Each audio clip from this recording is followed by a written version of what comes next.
We are the BIS IT students of Leyte Normal University saying, a man who reads is the man who leads.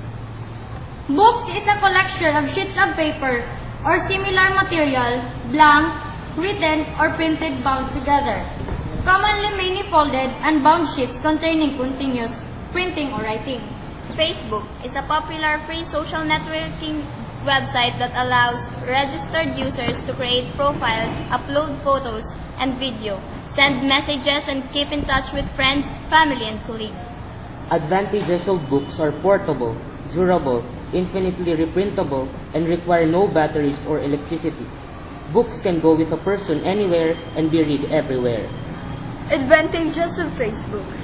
Let users search for new and old friends. Available to chosen universities having a high level of security.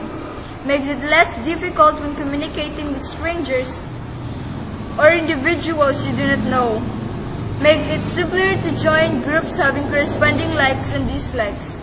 Lets users to check students who are in the same class, living with the same locations, or coming from the same academy. Disadvantages of book. They can wear out. They can become outdated and need to be updated. They can be lost. They cannot be understood in any language except once they are available in. Not everyone can read, so those who are illiterate cannot use them. Disadvantages of Facebook.